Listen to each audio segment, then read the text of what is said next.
When next time someone questions you, don't get hooked. Get grateful. Thanks for making me think that through. I say it all the time. Thanks for making me think that through. Thanks for making me think that through. I'm going to think about that. Let me get back to you. That's a good point. I'm not sure. That type of thinking allows an openness. That openness allows success to walk right through.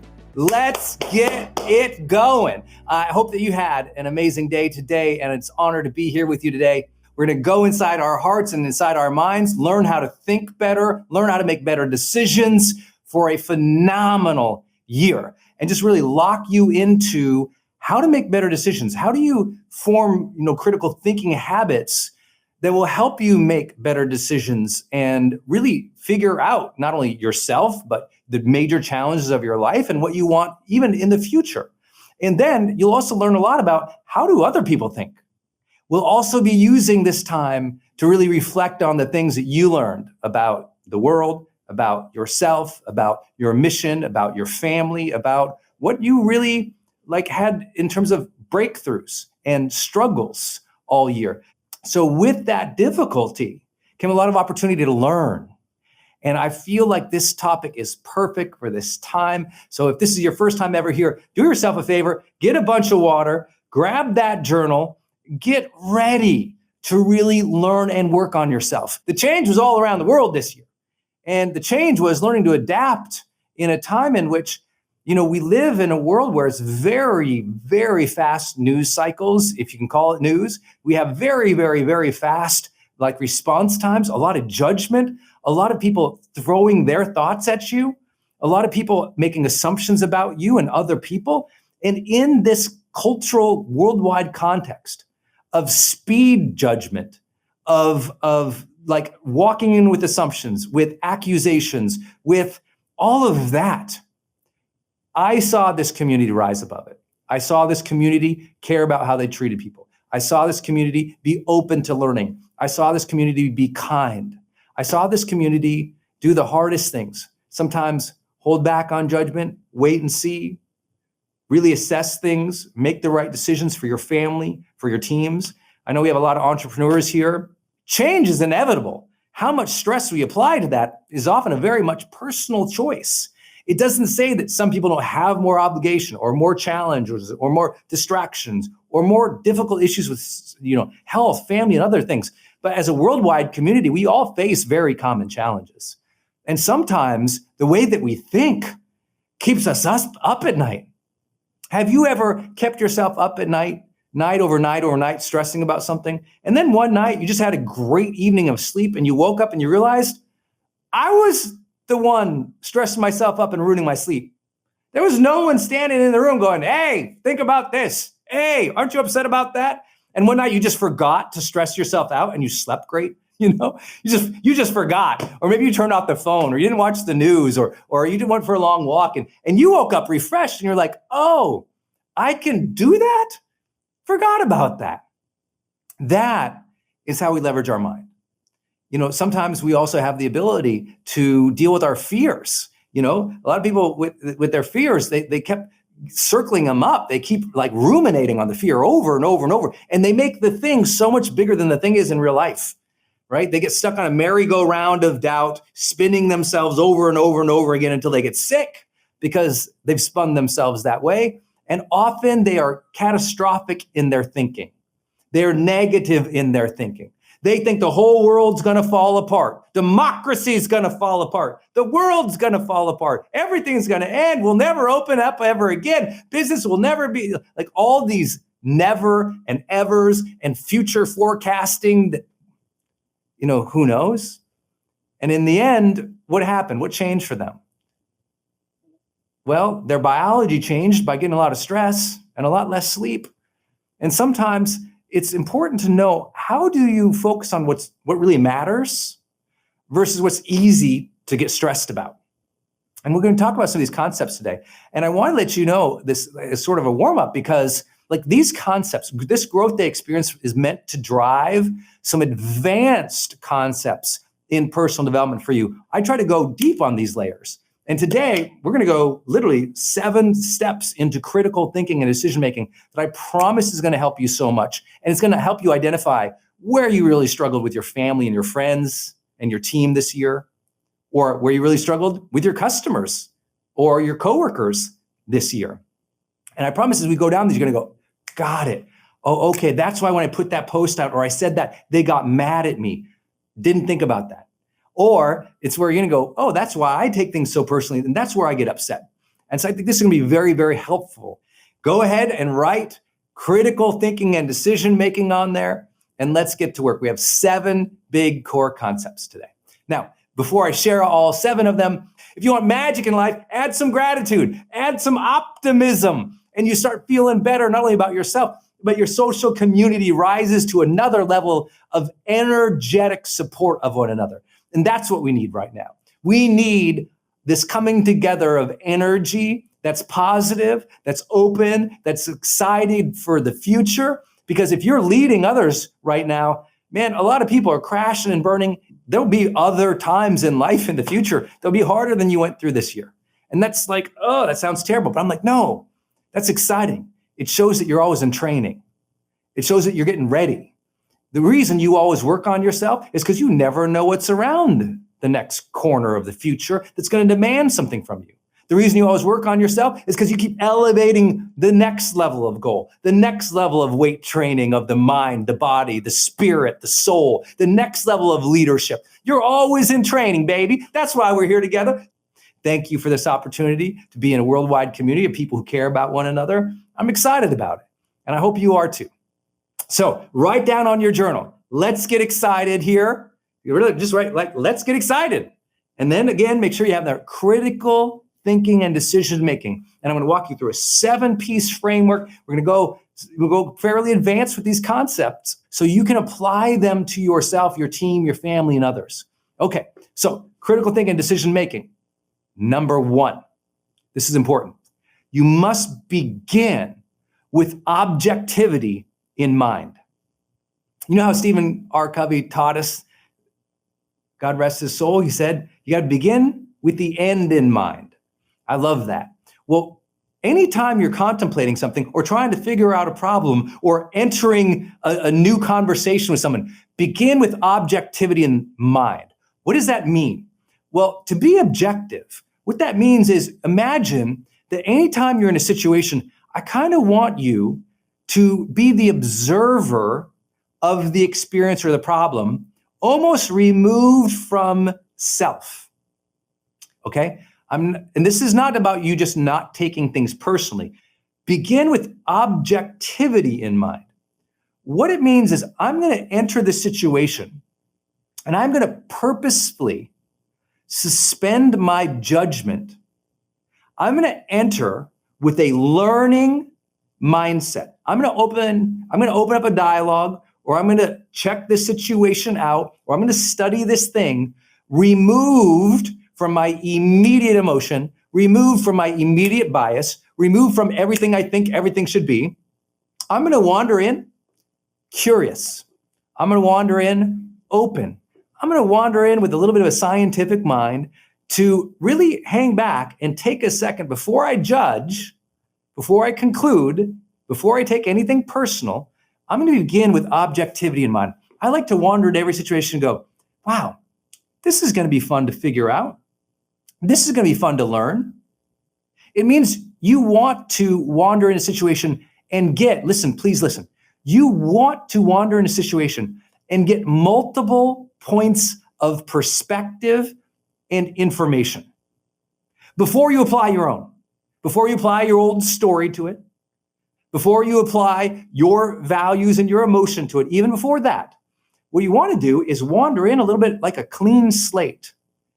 And as an observer, trying to piece together an argument. You're going to go in and go, I'm going to collect information before I decide. And I know that's obvious, but when I say begin with objectivity in mind, I really want you to figure out, well, what is that objective I'm after? And be willing to see it from multiple perspectives and collect multiple data points.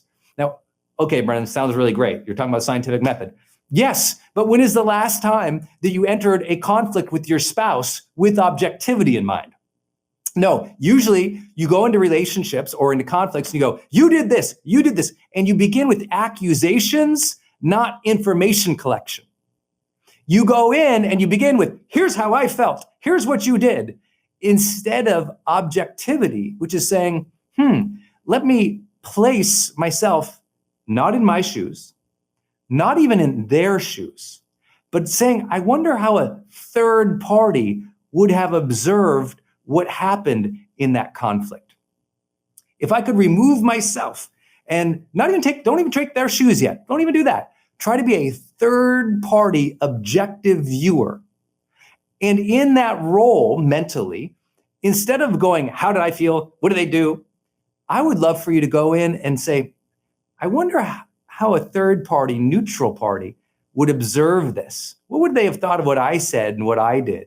What do they would have thought of what that person said and what they did? And here's the most important part. Please listen.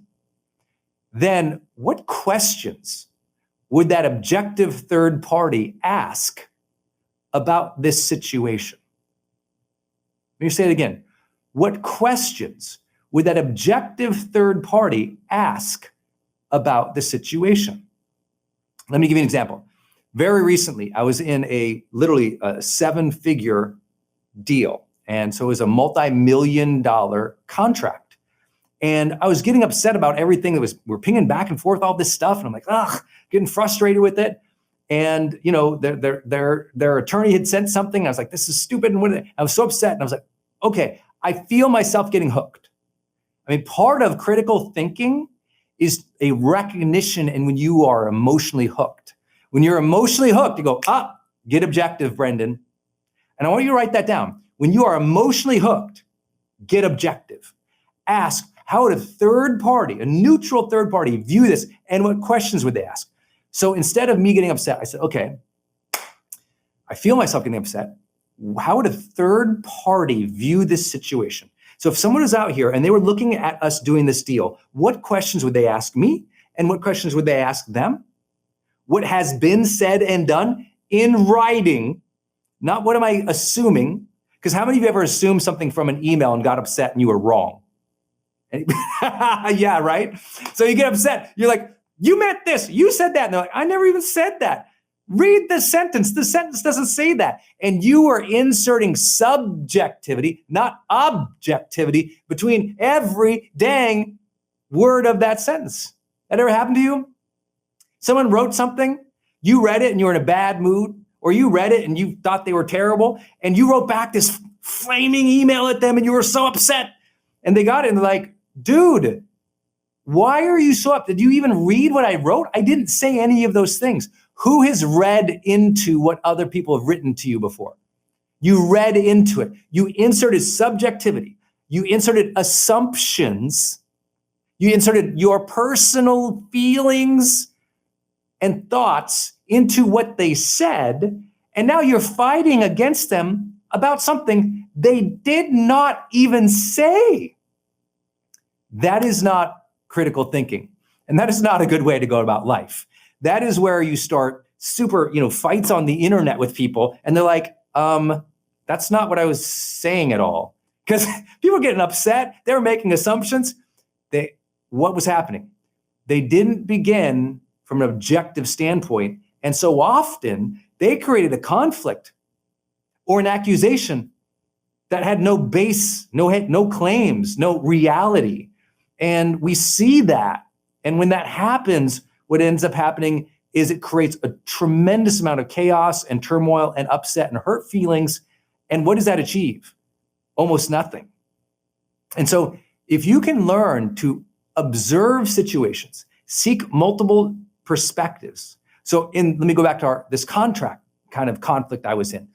I was like, okay, what would a third party objective, neutral party say at this point? If they looked at that contract, they look at how I've engaged so far, what would they say?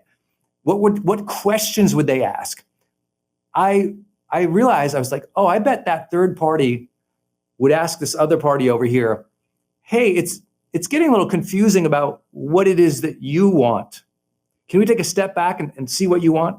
Oh, and hey, Brendon, I think I'm a little confused about what you want too, maybe you two could get together and just recalibrate a little bit. You've been doing paperwork for a long time. You haven't actually talked face to face. Would you guys be open to getting on the phone and just clarifying what you want? Looks like it's getting confusing and all these words and all these documents track changes back and forth. And I was like, oh, and here I am. I'm trying to fight this email war. Who's ever fought an email war and you just didn't need to fight that war? Right? I'm glad I'm not the only weirdo today. Okay, so that's what happened. I said, oh. So I wrote him back. I said, I literally wrote these words. I said, I bet if a third party was seeing our interchange between us right now, they might suggest we just hop on the phone and clarify some points. I realize I might not have done a good job at that. And I'd like to make sure I get all your perspective too before I reply. Literally, we got on the phone. We resolved it in 30 minutes, saved a multi-million-dollar deal in 30 minutes because I didn't write that fast email, because I got in my objective mind, asked what a third-party neutral person might consider, and by slowing myself from inserting my subjectivity or my assumptions or my accusations, I didn't start something that could have ruined a deal. Write those things down. Don't insert your subjectivity or your assumptions into what you are seeing or experiencing yet, right? This is kind of like the scientific method a little bit. What do you do in the scientific method? Well, you have a hypothesis. You're going to test it out. You're going to test lots of things out, and you're not going to get emotionally hooked to what works until you kind of see how things go. You're going to get multiple data points before you make decisions. We should slow down our judgment process. People were jumping to conclusions, and so they were jumping into conflict over and over and over. So I want you to learn to be a little bit more focused on in the moment and in conflict, and even in thinking about things. I'd love for you to be the observer a little bit more. Like, observe yourself, observe your feelings, observe what you're seeing happening. I'd love for you to detach a little bit from the need to control so fast versus the desire to be curious. Let me talk about those real quick. The need to control versus the desire to be curious. I really want you to write this down. The need for control versus the desire to be curious. If we can enter in with that desire to be curious versus the need to control, we will almost always find objectivity faster. If we enter in with the need to control, we will shape, form, grab things, move things around based on our subjectivity, and the other person or other information didn't flow in. And here's the thing about objectivity. It forces you, when you're the observer, to see yourself, to name it and claim it when you're being the jerk, when you're making the assumptions, when you're getting too angry about small things, when you're making mountains out of molehills, when you're getting too stressed. I love it. My observing self sees me get stressed all the time and goes, Brendon, chill, dude. And I'm like, chill? And he's like, yeah. I'm like, oh, okay. You got to have that conversation with yourself. I think this is so important. Number one, begin with objectivity in mind by, instead of arming you with the need to control, empowering you with the desire to be curious about multiple perspectives before forming a conclusion. And I promise that openness and that curiosity with others will not only repair relationships, it will help you become more bonded with them. They will sense that you care about their perspective, that you're withholding judgment, that you're not applying your need to control. And they'll go, oh, I can be myself with this person because they're actually interested in what I think too. I think that's really important. And let me just say this. Wouldn't you love for other people to do this with you? Wouldn't you love if other people gave you some space? Wouldn't you love if they were curious about what you thought and felt and needed and dreamed of and desired? Wouldn't that be a beautiful thing? Don't you want more relationships like that where people are objective instead of just like pushing their self on you? Wouldn't that be wonderful? Well, if you would like that, give that gift right out, right? Give and you shall receive. Second big idea today, choose your objectives wisely. Choose your objectives wisely. This is our second point today of critical thinking, decision making. Choose your objectives wisely. Let me give you an example. Let's go back into a conversation about maybe you're upset with somebody, right? If you're upset with somebody and you're trying to think through the situation, what do you often think through? Well, often when you're upset with somebody, your critical thinking goes into critical thinking. You're thinking critically of the other person, and your objective is to get them, to show they're wrong, to show how stupid they are, to argue all around them, to minimize them, to make them feel better, to win, right? You have all these things going in your head, and you're trying to deconstruct them, beat them, like shame them, get them back, corral or control them. And you know how that tends to go. It's a hot mess. And you end up with a bunch of phony relationships of people following you and listening to you in a fearful way. And you never have a vulnerable, real, or authentic relationship with people when you are out to get them, right? But that's what people do. I'm in a conflict. My objective, crush the competition. So critical thinking actually begins with, what is your objective? What's your goal?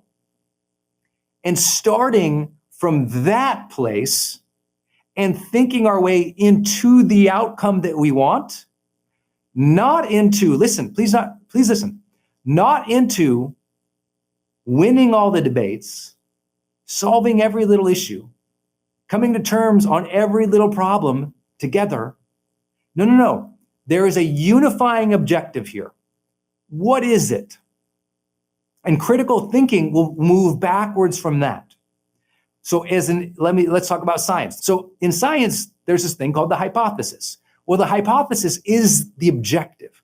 But the most important thing in all of science is to know what the hypothesis is. Otherwise, what you are doing is you are spending time doing all sorts of experiments that have nothing to do with the objective, right? When you hear about Edison's experience in trying to create light bulbs, right? What was interesting was that was the objective, light bulb, right? It was an objective in terms of creating light that wasn't a candle, if you will. And it was this major challenge. And as that effort formed and got closer and closer, the hypotheses got tighter and tighter and tighter until it was like literally down to what exactly is this filament in this particular placement? And it was like very specific. But what most people do is they start with making specific arguments or looking very narrowly at little problems. And they kind of beat the little problems to death and they forgot what they were trying to do. Who this year had some trouble accomplishing things because you were doing a bunch of administrative things or a bunch of little things, fighting little fires, and you forgot the goal? Anyone? Have you ever had a week where you got to a Friday and you were at Friday, 1 hour left of the workday, and you thought, oh my God, I had this thing I was supposed to do this week, but I did all these little things, but they didn't matter. I forgot the objective.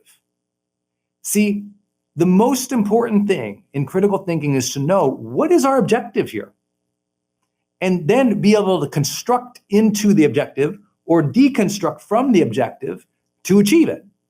And this is very, very, very important to understand. So let me give you examples how this applies in business and life and relationships even further, right? I have a friend right now who is blessed to have like a very big following internationally. And this person's objective, so they said, was like, oh, I really need to get into the English language market.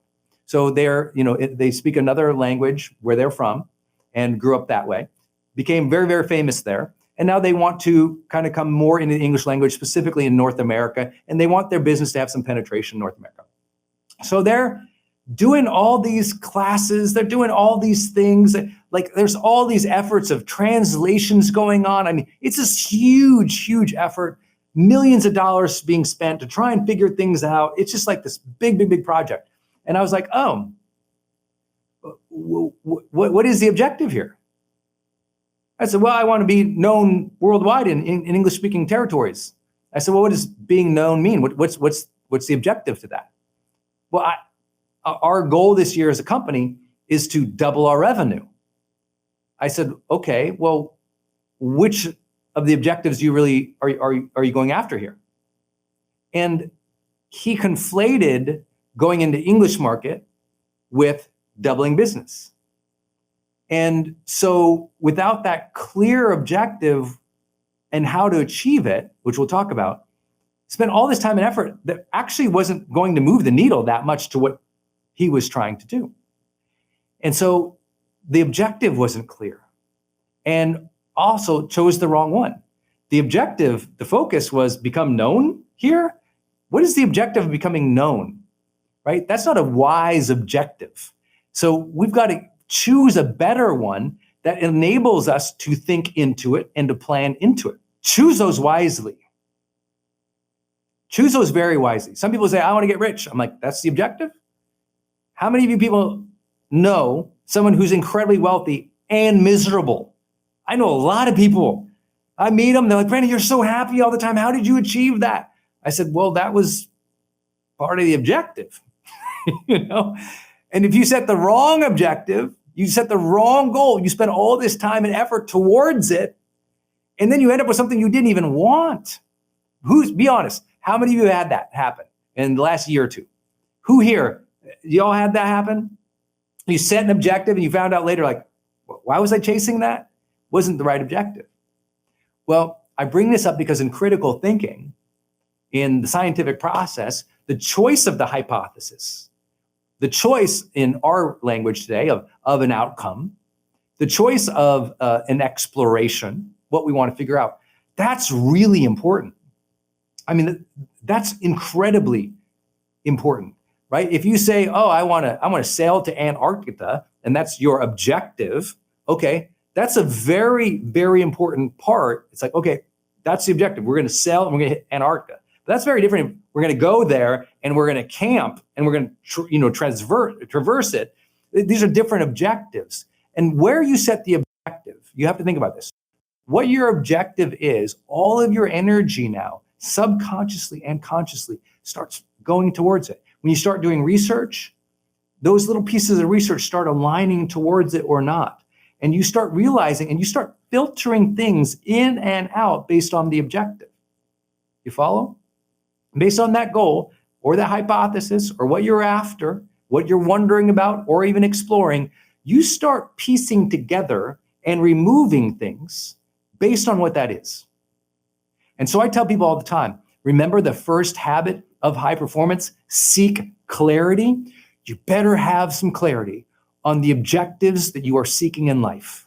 And you better choose them wisely, because you might not know it, but you and your filtration process, your unconscious filtration process, is now pulling in confirmation bias, is pulling in information that you think is relevant, is clipping out other things that you don't. And you are moving in this direction consciously, unconsciously. You are starting to make arguments for this. And what happens is, whatever your objectives is in human nature and behavior, what happens is it puts a little bit of like those horse blinders on, and we become very narrowly focused. So whatever your objectives is often blinds you to many other things. That is why it's very important that you know what the objectives are that really matter. I can't tell you how important that is. It's like everything is going to align towards what you choose to focus on. Everything's going to align towards that goal or that outcome. And the issue is, here's the true issue. Very few people ever choose an objective. Most people think, oh, I must have got the objective. No, most people don't even know. Most people are showing up without the objectives. They didn't even choose them wisely. They didn't even draw a piece of paper and draw a line down the middle and go, pros and cons. They didn't even go to that level of critical thinking, which is like the super basic level and not even sufficient. So most people are kind of just going through the motions, and they're going through the motions all day. And so they're super scattered and they're clipping out things or narrowing to bias. to unconscious, to nothing that is oriented towards choice. And so what ends up happening, they feel like they've lived an unlived life because it's been an unchosen life. I know a lot of people felt that way this year. Like, man, I just didn't feel like I chose all these things. And if the only objective was just get through it, then that means if it's just get through it, if your mentality is objective, just get through it. You know what you do? You clip out opportunity. You clip out optimism. You clip out exploration. You clip out learning because you're just like, I'm going to show up. I'm going to grit, bear, survive this. And I'm not here to say that isn't an important impulse sometimes to listen to.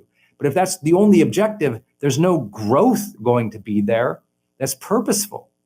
And so it's really a big challenge for us. You've been living your life based on objectives. Did you choose them? A lot of people, their objectives are their parents' objectives. A lot of people, their objectives are their professors' objectives. A lot of people, their objectives came from childhood, their community, something they saw on the news, something that was programmed in their head and was hard-coded in there that they never wanted that. This is the time to become extremely conscious and conscientious about our outcomes, our objectives, and what we really want, especially in times of uncertainty. Now, some people say, well, Brendon, I don't know my exact, complete, perfect dream or purpose. I'm like, oh, I'm cool. If you don't know your lifelong, complete purpose, that's cool. People's purpose and mission, those things shift throughout their lives. People's values shift throughout their lives when they change cities, change jobs, have kids, have turmoil in their life. Like there's adaptation. It's part of the human response. But when we feel like we can narrow our focus, that's when some of the greatest things are built. And when we feel like we know our objectives in our relationships, that's when we enter with more intention. Because let me come right back to that conflict idea. You're having to fight with your spouse or your partner or the kids, your team members, having that argument over and over and over again. See, a lot of those objectives is to beat them, persuade them, control them, minimize them, sometimes shame them. But if you can say the objective is for us to feel like one another respects each other, learns from each other, and grows happily together. That objective, things start lining up for that. You start noticing positive things about your partner, not things to tear down. You start noticing when they say things and you learn to validate those things. You learn to hear what they're saying and see how objectively it's different than your thing. That perspective might be different, might be in conflict. And yet the outcome is we together, not me apart. And that's why it's so important that you choose objectives wisely. For those of you who are like me, who's a writer and a researcher, it's so critical for me to figure out the structure of a nonfiction book first versus just start writing. Because without that structure, I'm going to spend, that chapter is going to go 50, 60 pages in the wrong direction all over the place. Then I'll go, oh my God, I've written all this, but there's nothing here. Writers, anyone out there? Ever write and you realize there's nothing there and all you had to have done is go, I should have just written down the 3 points that are going to be in this chapter and worked towards those. If you decide to expand from there, cool. But at least aim. I think it's so important. All right, third big idea. This is one of my favorite ones ever. Gather the means, not the extremes. Gather the means, not the extremes. This is everything in research. This is everything that is causing a lot of the problems in the world right now, which is how society shifted from discussing norms or the middle of the bell curve, if you will, the majority positions, and it only started communicating extreme positions. And the idea was, well, by showing the extremes, it will help people become more critical thinkers. Because when we show the extremes, then they can go, oh, that's crazy. Oh, that's crazy. I must be somewhere in the middle. That didn't happen. If you watch the development of what we've learned in journalism over the last 20 years, it's become extremely obvious. And you know this from how much vitriol the media can cause, because in good efforts, was originally, I would say, good faith efforts, there was this idea, oh, let's show polarity here so people can find themselves in the middle. But that's actually not how it ever works. What happens is you show extremes, people take a side. And now when they've taken a side, they believe they're on the extreme. And the other is the extreme. So everyone is an extremist. Everyone's an extremist. And it's like, wait, how can everyone become an extremist? That actually mathematically doesn't work out. It's not like actually how human beings are. So not everyone can be an extremist here. So where did we go off?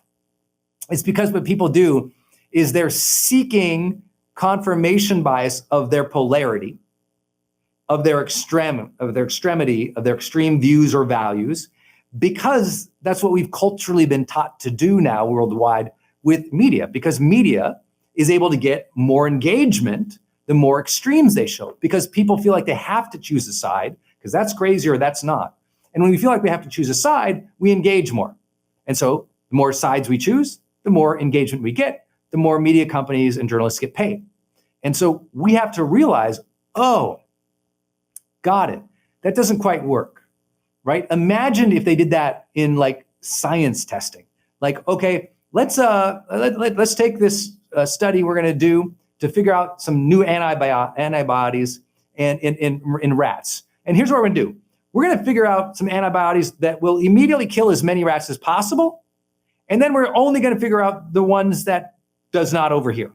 Okay, great, go. If we actually did science based on extremes, we would absolutely been in a horrible place. I mean, the worst decisions are made at the extremities. And so what we have to do is go, oh, okay, great, right. Actually, if I'm going to seek information, let me seek more of what the means are. In other words, what's the middle of the bell curve, right? What's most often the truth, right? What is most often the truth? What is most often the finding, right? So as an example, if you've ever written for academics, right? You know that what you do is a literature review, and you're trying to go find papers that have been cited the most and been tested the most by the most number of people and the most number of experiments worldwide, because those have a solid basis in testing, in academics, and in critical reasoning. So it's like lots of people have tested out, and this tends to be the truth. That is so much more important than going, I wonder what some fringe writer has found.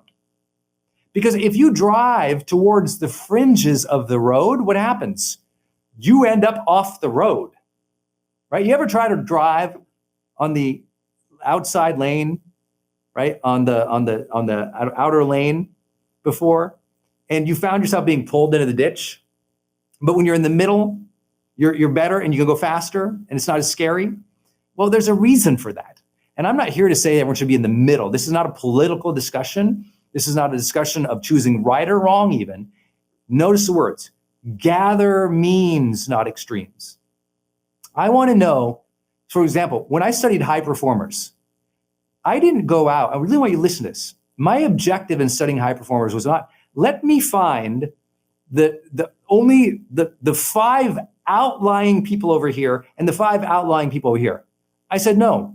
What do high performers from 190 countries around the world tend to do? And let me expand it, like, let's say the top 15%, so we can learn from them, right? And so I was seeking the commonality, the practices that are most often put into place, because that most often information is incredibly valuable and useful information. Now, I know the argument can be, but yeah, Brendon, if we go based on the average or the mean or the most often, sometimes that's terrible, right? The most often use of the classroom in the United States of America is probably not the best method when you can see other like extremes, if you will, that work better. This type of academic style versus this type of academic learning. Yeah, you can find those, But listen, notice I said, gather the means, not the extremes. You want to know what we call in consulting or in business, the best practices. The best practices say, you know what, this game plan or this playbook run the most number of times seems to get the best results. When you start from that base of information of best practices, you're more informed on everything else that came before it. If you take an extreme that hasn't been studied or hasn't been contemplated or listened to or tested out even, what ends up happening is you're hanging your hat on something that is very, very untested. And so what I tell people all the time, I go, oh, what is the best information you can get that has been beaten up and tested the most number of times? Find that best practice. Find that strategy. And at minimum, deploy that towards your hypothesis. Deploy that towards your outcome, because that at least has a base of understanding. And as you do it, you can jump off and try new things. How many of you have heard this phrase, before you try to change the game, you have to learn the rules of the game? That's what we mean by that, right? Before you try and do something extreme or crazy, it's like, well, learn what it is. Before Elon Musk creates an electric vehicle, he must learn what are the best practices in manufacturing a vehicle. Like, start there. Even though I want to go, no, I'm going to create some new way to electrify this car and make it go. Okay, cool. We still have to learn, what's a chassis? How does the engine turn the wheels? Like, we still have to figure out a drivetrain. We still have to figure out an assembly. You still have to figure out those things. Starting from scratch is what most people are doing in their lives. And this is why it takes them decades and decades and decades to build any success. They keep starting from scratch. When 7 billion people are alive now, and we've got over 10,000 years of recorded human history to draw from, and what do? Yeah, I guess I'll figure out how to do it myself. And I'm like, oh no, gather what other people are doing. And notice, I'm asking you specifically in step 3 here, I need you to gather. I didn't say make a decision yet. I didn't say form an assumption yet. I said just gather. Just be gathering. I'm not saying that you can't grab some extremes and go, ooh, that's a crazy one. She became a billionaire and that person just became a millionaire. I'm only going to study her. Well, if she's 1 out of 7 billion, but you find another, 300 billionaires, I'd rather know what's in common between the 300 billionaires or just that one person, right? That collective nature of gathering information is what gives us the ability to have perspective and to start from something that already has kind of like momentum or base behind it. I hope that makes sense. I think this is the number one people do. They forget to do that gathering piece, and so they immediately just jump off. I am a researcher at heart. I feel all of my success came from knowing that I'm a dumb kid from Montana, and that's not offensive to anyone from Montana. That's me. I was a dumb kid from Montana. It's just true. And so I decided I didn't want to be just a dumb kid from Montana. And I said, I'm going to have to learn. And so I made my life a study of the best practices. What do the most number of people do in this category to achieve the greatest outcomes? What's the mean of the bell curve, not the outliers only? And it helped me form an understanding of the norm. And when you have an understanding of the norm, you can choose whether you want to go with it, fly apart from it, fly above it, innovate from it, change from it. You can choose that. But if you don't know the norm, if you don't know the means of anything you are studying, researching, or trying to do, any decision you are making is starting from scratch. It's going to be slow. So what does this matter? For those of you who are starting a business, for those of you who are building your first team, for those of you who are managing people for the first time in your life, right? What do you end up doing? You just wondering, I guess I'll figure this out. I'm like, study management theory. Like, people have been studying this for thousands of years. There's information here of exactly what you need to do. Like, why would you start without reading something contemporary that shows this is what's working now across hundreds of organizations? Why would you just try to figure out on your own? Listen, without knowing the norms and the means, you are stuck at the extremes. And you know what's usually at the extremes? Beginners. People who just toil for year after year after year after year when they could have figured it out way faster by jumping in and understanding what the direction is that has been established previously. I hope that really helps. I think it will absolutely change your game. And I'll give you an example in real life of me. Like I was going to do this promotion I'm working on right now. And I was coming up with all these ideas the other day. I had some green tea. I was on the balcony. I was writing some ideas and I got super excited about it. And I actually came in here, I set up the camera and I started shooting the video. And I got about maybe 10 minutes in the video and I stopped it. And I thought, I think this is going good. And then I had the critical thinking, that observer come in. And I realized, how would I know if this is going good?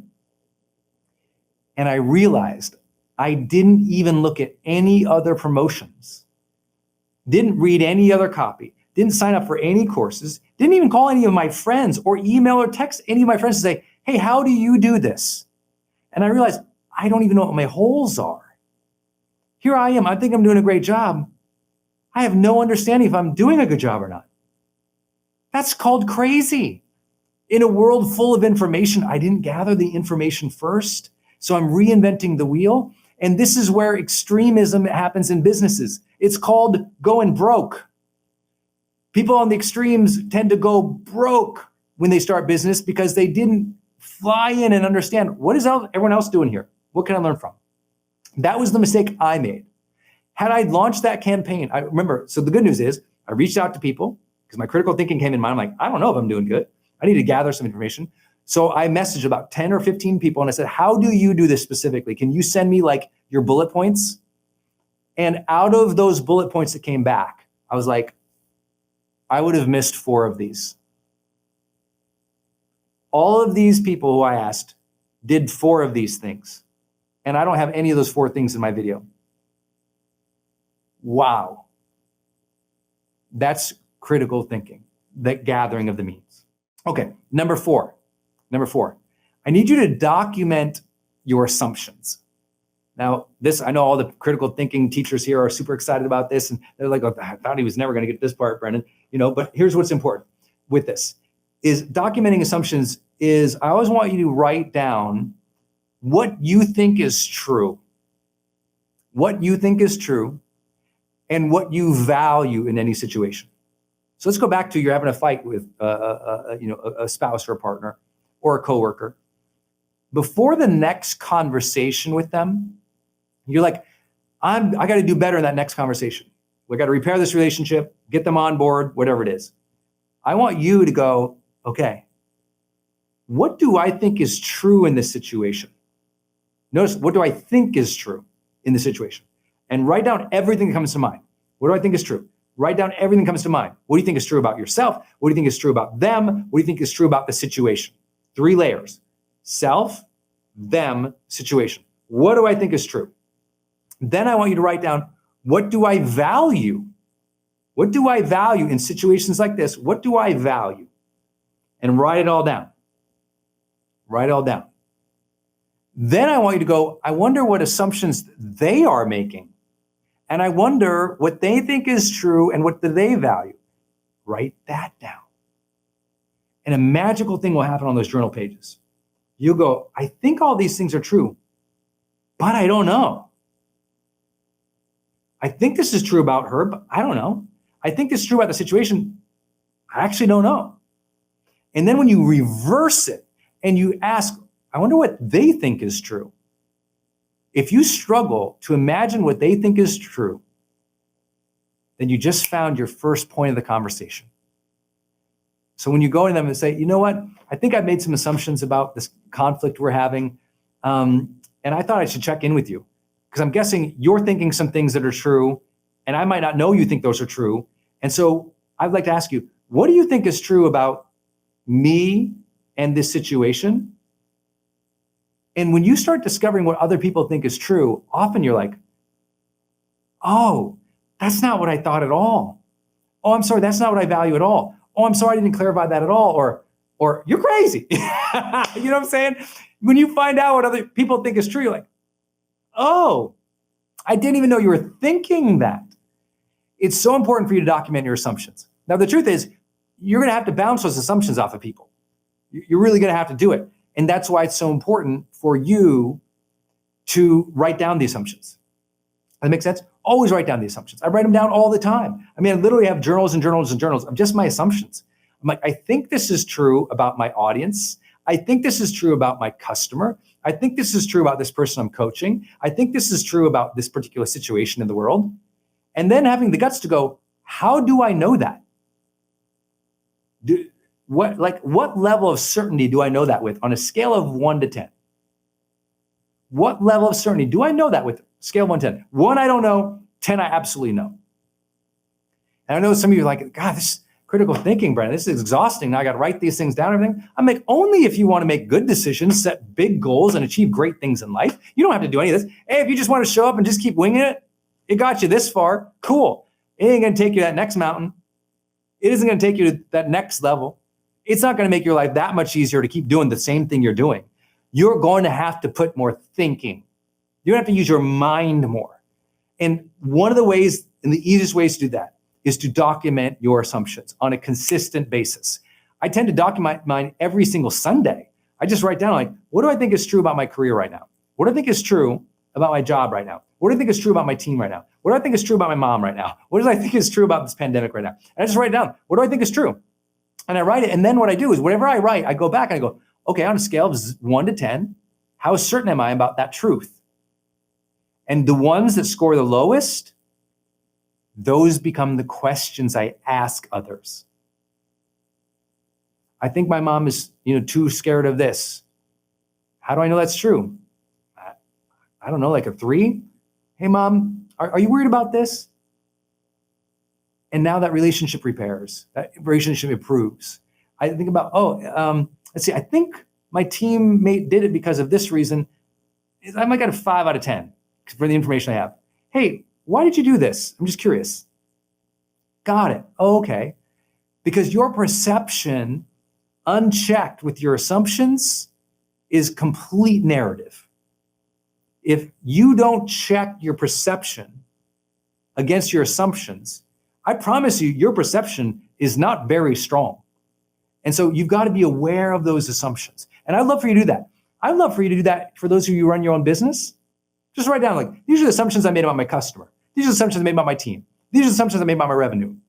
And these are assumptions I made about my audience. Just write down all your assumptions and then say, how certain am I that I know that is true? And wherever you aren't up there in certainty, I'm telling you, those are great questions to ask. I love assumptions because they open the gate to questions. Once you realize you're hanging on an assumption, you realize you need to reach out with a question. Once you realize you're hanging on to assumption, you realize you got to reach out for a question. And so you just got to ask lots of questions. The older I get, hopefully the wiser, the better leader I become, hopefully the more questions I ask. I'm just always like, what's going on with this? What do you think of that? Why is that happening? I'm just taking in information, just asking. And it's also letting people know, oh, I'm assuming this. Is that true? I always say that. I'm assuming this. Is that true? I'm assuming we did this because of that. Is that true? I'm assuming this. Because when you tell someone your assumption, they feel like, oh, this person's open to having a dialogue. This is so great. I love it. Okay. Number 5, as you gather this information, you document assumptions. You must identify what matters. You got to identify what matters. Critical thinking is so often identifying what really matters with the information that you have. And it's identifying the things in high performance research I often call the needle movers. As I'm thinking about this, what are the major areas of thought, or what are the major areas of effort that I need to apply to this? In other words, what matters and what does not? I really want you to get good about that. As I'm moving towards that objective that I've identified, I've checked some assumptions, I've gathered some information, I've checked some assumptions. Okay, what really matters here? Does this kind of information matter? Does that person's viewpoint matters? Because listen, how many of you are listening to other people's opinions and their opinions should matter to you? Raise your hand. But how often do you listen to them? And you keep listening. You're like, I'm not going to stop listening. I'm going to stop listening to them. No, you're still listening to them. You've got to identify the sources of information that matter. So please write that down. The sources of information that matter. Second, you got to identify the moves, the efforts that matter towards the thing. What are the major efforts? So if you study high performance habits, you heard me talk about the 5 moves. Identifying the 5 major moves to get to your goal and obsessing about those 5 major moves. You learn from the research from us with the High Performance Institute that high performers spend 60% of their time each week just on those 5 major needle movers. So 60% of their time is focused on only what matters. 40% maybe administration, relationships, management, all those things are important. I'm not saying they shouldn't be there, but most of their time is in creating and doing these specific things that leads to productive quality output. The needle moving things that matter the most. Critical thinking is a constant removal of the things that do not matter. Removing the things that are noise, that have unchecked assumptions, that have negative intentions for you. Here's a good way to realize what to remove and what doesn't matter is when you get around people and they're really trying to control you. I mean, they're really trying to control you. You got to be careful. The information coming from them, there's no objectivity there. The more someone tries to control you, the more you have to realize their specific opinion doesn't really matter objectively. Why? Because there's no objectivity. They want this. This is what they want. This is what they're going to do. And come hell or high water, that is the thing. So they're going to force it. And you have to realize, their suggestions to me are so painted by what they want, they couldn't possibly see what I want. I better be careful of their voices. I always tell people, the more someone tries to control you, the more careful you should be of listening to their voice. I'm not saying don't listen, but if their intention is control, it means they're probably blocking off other perspectives and points of view because they only want this one thing and they're going to try to ram it down. And so it's very thoughtful to know who's like that around you. It's very important too in the marketplace. When you get tons of people telling you what to do and they've never done it before, it's like that. Why is that quote from Roosevelt so famous, right? The man in the arena, the person who's gotten dirty doing the work, who's actually been in the arena with blood and guts and sweat and toil. Why is that so powerful? Why do people love that quote worldwide? Because it's saying, you know what? Be careful when you listen to the critics who've never tried something, right? Identifying the voices that matter. I'd love for you to do that in your journal. What are the voices that matter next year for me? Who should I be listening to? Let me explore that a little bit. Who did I take too much advice to from this year that didn't lead to positive outcomes? Who did I let control me? I also want to explore that with what you did this year. Could you write down all the things you did this year real quick? Like just start writing from the top of your mind, even as I'm talking. What are some things you did this year that didn't matter? You really didn't need to do that. Didn't make an impact. Just write that out. Like what didn't matter this year? What didn't matter? What did you do that didn't really matter in retrospect? Maybe you didn't know it then, but now you're looking back and you're like, that didn't matter. I really didn't matter. Please take a moment to do that. What didn't matter? Like you can look at it now, maybe hindsight's 2020, but you realize that really didn't matter. I spent a lot of time on that, or I thought about that. That didn't really matter. And when I say matter, it means it didn't meaningfully move you forward. It doesn't mean it might not have been good or great information. And it doesn't mean that maybe you failed to act on it. What I mean is it just didn't seem to make an impact for you. Okay, now here's my guess. Whatever you're writing down that you feel like that didn't matter, I bet whatever you're writing down that didn't matter was loaded with assumptions at the time and a lack of objectives. Whatever you write down that matter, you're like, I didn't have clear objectives to where that was going. and I had all these assumptions around it. Is that true? If it is, now you understand how the power of this session is coming together for you. You did a bunch of things that didn't matter. You had all these assumptions. You didn't gather the right amount of research to know if those things were needle movers. You worked the wrong levers because you didn't know what the right levers were. And you didn't know exactly what you wanted. So you spent some time doing some things and you're like, why did I do all that? Because what we do is we're easily distracted when we don't identify what matters matters up front. But notice where I'm giving you this advice is identifying what matters. We're on step 5, right? This is after okay, let's enter here. We don't know yet. We don't know what we're after. Okay, cool. Let me gather some information. Let me choose these objectives. Great. Let me write down my assumptions. Let me ask a bunch of questions. Now let me identify what really matters and start moving towards that. Same thing, right? In any research effort, you have to, as you're moving forward, you have to start identifying which things actually make the impact in your trial. Well, this doesn't make an impact. This does. Okay, let's move towards these things that are making the impact. And these things that aren't getting us the results, we got to push them aside. I'm not trying to make you feel bad. I'm trying to help you analyze your thinking. That's all. And by the way, if this feels like I get everything right because I'm teaching you this, no. I probably did 3 or 4 major efforts in our business this year. I'm like, what? That so didn't even matter. Oh my gosh. And sometimes it's not your fault. Sometimes you do something and it just didn't matter and you thought it did and it didn't move the needle. That happens. That's learning. But identifying that it doesn't matter sooner than later is the important part about decision making. See, a lot of people actually have the facility for critical thinking. But the problem is all they do is remain critical and all they do is think. That's why this session is critical thinking and decision making, because you're going to see towards the end here, I need to move you towards decision making and we need to be more decisive to cut off the things that do not matter sooner. And how do you do that? You check your assumptions, you get clear about your objectives. You check your assumptions, you get clear about your objectives, you gather great information. You check your assumptions, you get clear about your objectives, you gather great information. And the more that you do that, the more you're able to go, this don't matter, cut it out.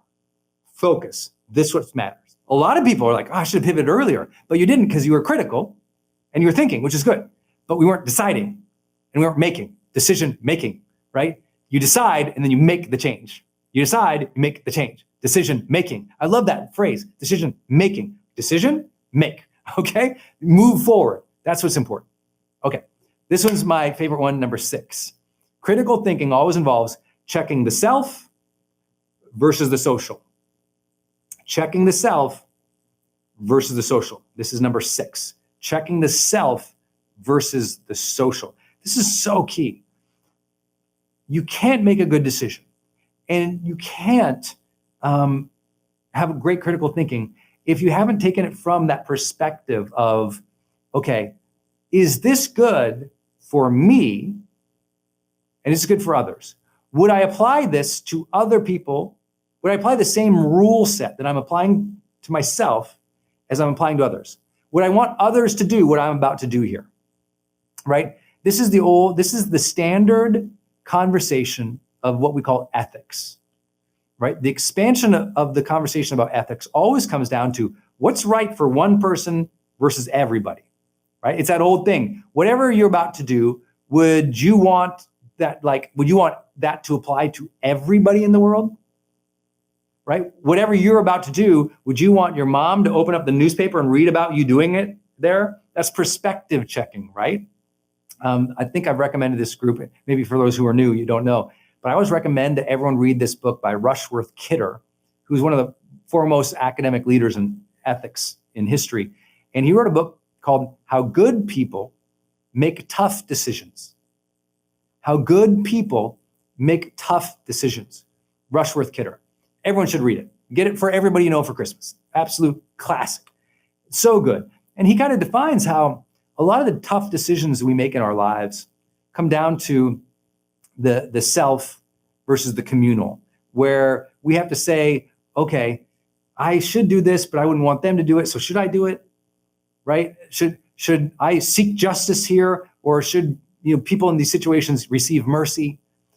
Should I make a short-term decision versus a long-term decision versus what I'd want them to do? Like a lot of these conversations in our head are really ethical conversations. And we cannot put ethics back into the conversation in our world unless we start realizing we must ask, would I want my decision to apply to other people as well? Should this be the rule for the norm? Or should this just be something I'm doing as a one-off?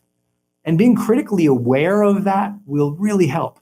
Because listen, it's that this is the golden rule, right? If you don't have this way of thinking, self versus social, you'll be narcissistic and crazy and mean with other people because you never thought, like, I wouldn't want to be treated that way, right? You feel like you can do things that you would never want others to do to you, and you wouldn't want to see happening in the marketplace, in the world, in the culture. But isn't that what we do? We get all fired up about something. I'm just going to do this. And you're like, ooh, you wouldn't want other people to do that to you. So critical thinking always comes back to this lens of knowing what self is doing versus what norms you'd want to apply to a social aspect. And why does this matter? I think about this in my career all the time. When I spend my time personally in New Year's, I always think about what my goals are. But listen to what I do. I always think about my goals, but I always also write, what are my goals for my industry? What do I wish would happen for the entire industry? And then I make sure I apply that to my goals. And so what I mean by that is I wish the whole industry would be more open, inclusive, thoughtful, slow in judgment. I wish the whole industry would learn from each other more. I wish the whole industry would change its tonality from, always calling other people the negative people, always calling everybody else the criticizers, always calling everyone else the haters, and instead be more open and saying, you know what, most people around you are actually positive and supportive. It's just you don't see it. Like painting the picture that no, we live in a good world, right? We focus so much on the negativity, but we have so much abundance. Can we talk about the good news, anybody? So these are types of conversations I have in my head. I was like, I wish that for the whole world in the industry. Okay, Brendon, how are you going to apply that to yourself? Got it. Okay. That's self versus social. I have my things I want in my life, but I also have to think about what would I love for others to have? And when I think about that, I step from self into the social. I step from the self into service. I step from self into hopefully leadership. I step from self-concern to social issue. And I'm able to now really look at situations and go, oh, yeah, if I do that, that advances me or people like me, but these other people are left out. Let me think about that. Is there an assumption I'm making that they also couldn't benefit from this? And it's so critical to learn to do that. And this isn't just stepping into another person's shoes. This is stepping into a more global conversation. What should culture be like? What would society be like? What should democracy be like? What should healthcare be like? It's that expansive thinking.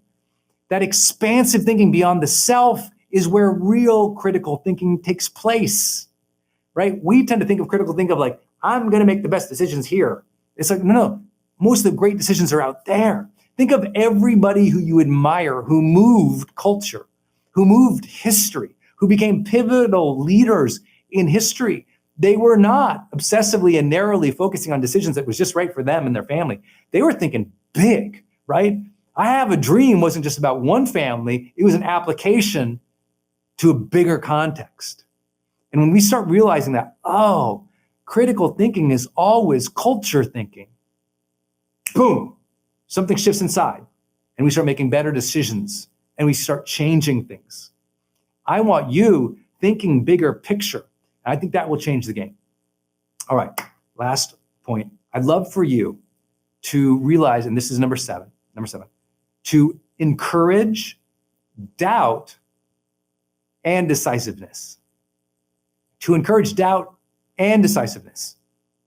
I love to encourage team members, people around me, to question me. What questions do you have? Does this make sense? Tell me if I'm thinking crazy here. What do you think of that? Like, I want people to doubt me as a leader. I don't need everyone's blind faith. I want people to doubt me. Question me. Ask why we do it this way. Does it have to be done that way? You don't innovate without inserting doubt, without inserting assumptions. And yet, how many of you are so easily offended when someone doubts you? Critical thinking is allow the doubt without taking it personally. Like, I let people doubt me and doubt my thinking 24/7. Half my inbox is people questioning my decision-making. That's awesome. That's why I have success. I have all these people questioning me. See, we think now everyone who doubts us, they're haters. No, they're helping you think critically. Like, when next time someone questions you, don't get hooked. Get grateful. Thanks for making me think that through. I say it all the time. Thanks for making me think that through. Thanks for making me think that through. I'm going to think about that. Let me get back to you. That's a good point. I'm not sure. That type of thinking allows an openness. That openness allows success to walk right through. Stop hating the doubt and start realizing it's just a way for you to check your assumptions. It's a way for you to reorient towards the objective. It's a way for you to communicate the objective. Some of you are leaders, and every time your team or a coworker questions you, you get all ruffled because you're trying to control versus root out the assumptions and move collectively towards the objective. Encourage more doubt. I'm telling you, it will help you. It will open you. It will help you discover greater things. But also encourage decisiveness. Doubt becomes a spiral, a merry-go-round of doubt, if you will. And if everyone keeps pushing it, it just spins faster and faster, and everyone gets sick with the doubt, right? Doubt is one thing. And doubt, hey, that can happen for a conversation, 2 emails, 1 meeting. But decide. Be like, you know what? We're unsure. My favorite interviews ever with Jeff Bezos at Amazon, he said that they tend to make decisions at Amazon with only 60% of the information. They go, we got 60% of the information. We've got as much as we can. We've checked the assumptions. We know where we're going. We're not sure. You cannot predict everything. So he gathers about 60% of the decision. I think let's go. The only non-replenishing thing in the world tends to be time. And listen, you can repair relationships. You can change the course of a business, but you can never re-grasp this moment in time to do something great for yourself and your family and your team and the world. You can't re-grasp the time. And so sometimes the longer you wait, maybe you missed the day to be decisive. Doesn't seem like a big deal. But not making the decision that day, that set you off 6 months. Now you're behind. One day lacking a decision can put you off years. I'm here to encourage you, make the decisions faster. Do everything we talked about. But here's the good news. You know why you don't make decisions faster? Because you don't do the 6 things I talked about previous to this point. See what happens? You guess, I don't know. I guess, I don't know. Instead of being the researcher and go out and go, oh, okay, what's the objective here? Okay, what are my assumptions? Let me gather this stuff. Okay, let me check it. What really matters? If now that you have these 7 steps, guess what the good news is? Now they help you make decisions faster. Because listen, there's a difference between just critical thinking and, again, decisiveness. And the good news is when you use critical thinking, you decide faster. See, without this process today, you'll just keep spinning in circles. With the process today, you can apply this process I told you to any problem, any conversation, any negotiation, any challenge tomorrow, and come out with a decision sooner than later if you didn't. It is the lack of applying critical thinking to why most people wait. Most people are waiting because they didn't apply critical thinking. So they're hoping the information lands on them. Some mentor comes along and tells them the answer. They're hoping, no, stop hoping. Apply critical thinking, then you get decision-making. Critical thinking, decision-making. It just happens. It's faster. Everyone's always, how were you always early, Brendon? In my industry's history, I've always been early. I was early to doing online courses. I was early to doing live broadcasts. I was early doing virtual tools and running virtual teams. I was super early on lots of things, from the types of funnels to utilization of the technologies to pivoting, and like everything I've always been early on. How? Because I run through my little critical thinking exercises and I just make the decision. That's it. It's not because most people think there's some esoteric genius behind you or other people. They think, oh, they must just know things. Nope, they're applying critical thinking rules, makes them decide faster. The more that you apply these critical thinking rules, teach your family to, teach your team to, the good news is it's a process. And guess what happens? At the end of the process, a decision is making. Don't run the process, no decision gets made. That's why I love processes. When you run a process, there's a conclusion to it, and you can go. If you don't run the process, you're just hanging out, going about it, and nothing ever happens. All right, I hope that this has inspired you for a new way of thinking through things. I try to use lots of different examples. What did you like from today? What message hit you? What served you? You're like, I love that, I like this. It's been my joy to be with you. Until next time, go out there, live fully, love openly, and go make a difference. You still got time. Thanks, everybody. Hey, it's Brendon. I just want to thank you for watching my channel. There's so many other teachings and trainings on this channel, so please enjoy. Thanks for being here. Also, for those who want to go to another level, I have an upcoming Certified High Performance Coach Certification Week. This is where I teach you and certify you to become a world-class life coach. We call them certified high performance coaches. You can click the link in the description right now to apply and to learn about our upcoming certification week. If you want to go to another level as a life coach and you want me to certify you and help you, make sure you click that link and take advantage of it right now. Enrollment is open today.